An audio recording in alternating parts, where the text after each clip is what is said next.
Bonjour, nous sommes une équipe de deux personnes qui est formée par Sylvia Cheminots et Paula Jiménez et nous allons parler de la Tour Eiffel.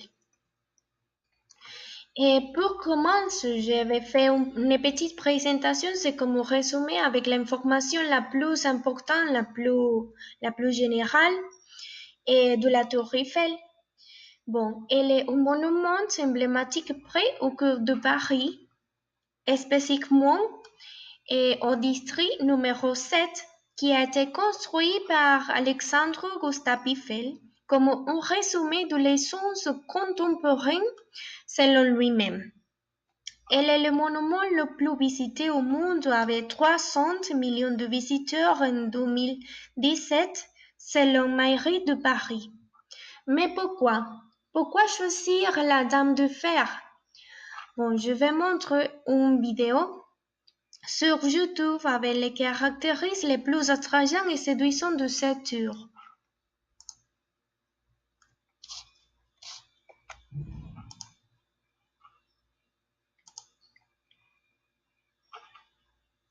En premier, nous pouvons regarder ici la forme pyramidale et aussi la hauteur de 300 mètres. Le phare principal de lumière blanche à la pointe de la tour, les petites lumières fixes et clignotées, la vue depuis son étage. Et bien sûr, nous pouvons considérer aussi les magasins avec des souvenirs dedans elles-mêmes. D'accord. Pour continuer, je vais parler sur l'histoire et sa construction. Et à l'occasion de l'exposition universelle de 1889, et la République lance un grand concours dans le journal officiel, mettant les ingénieurs en défi d'élever sur les champs de mer, comme nous pouvons regarder là-bas, un monument magnifique.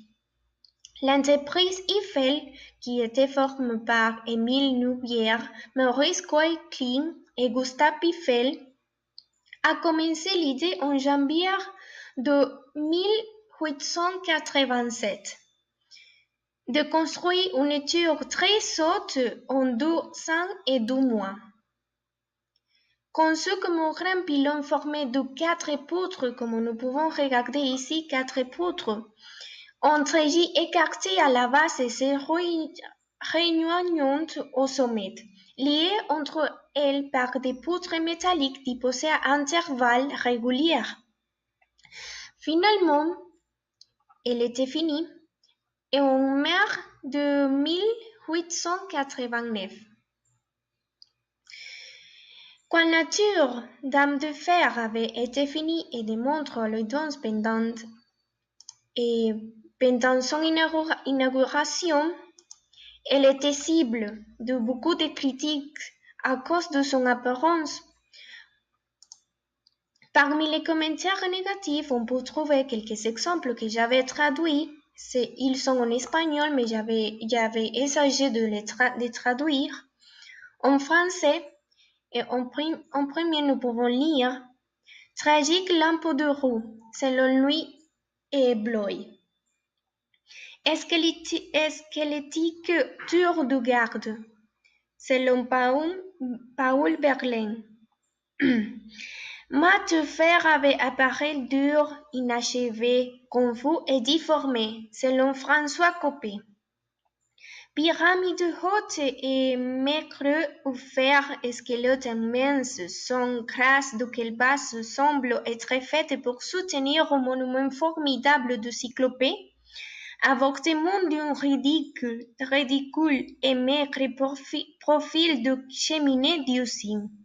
Selon Maupassant, un tubo d'usine qui est en construction, un échafaudage qui est en attente de découvert pour Pierre Ouvric, cet grillage avec la forme d'un entonnoir, sauf suppositeur scrivé des cavités, selon Jorical Huisman.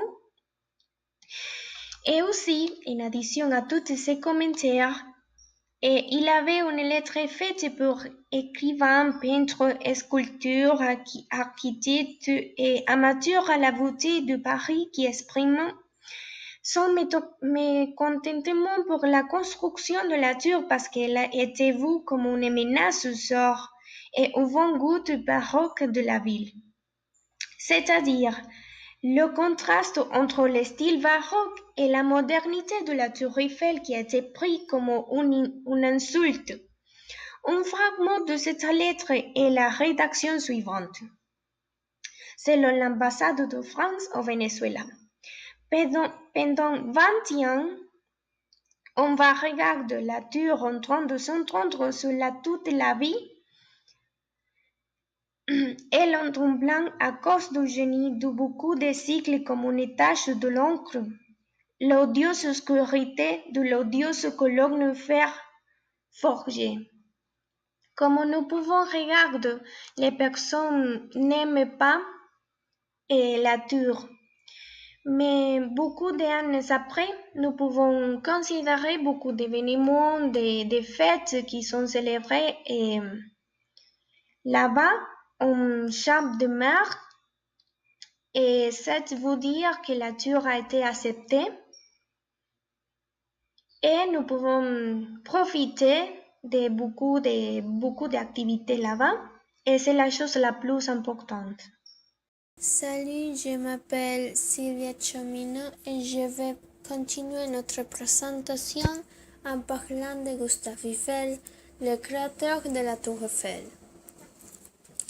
Alexandre Gustave Eiffel Bonicoson, dit Gustave Eiffel, est né à Dijon le 15 décembre 1832 et mort à Paris le 27 décembre en 1923.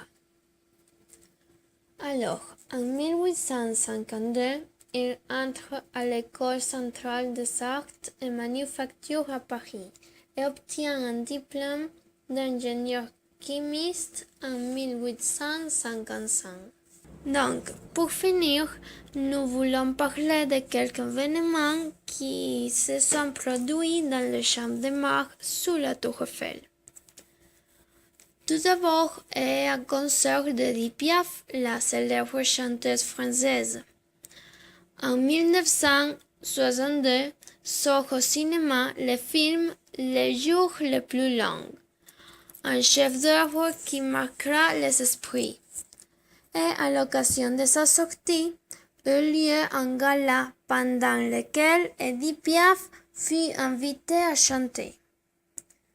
En 1997, l'organisation de GMG eut lieu à Paris. Les GMG sont des journées organisées pour la jeunesse chrétienne qui se regroupent pour vivre leur foi. Et à cette occasion, le pape se déplace. En 1997, les GMG était organisé à Paris.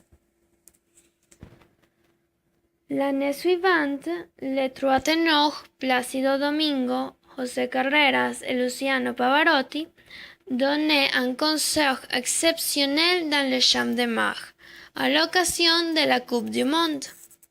Un concert retransmis en direct dans plus de 75 pays sur les 5 continents, soit au total 2 milliards de spectateurs agglutinés devant le petit écran.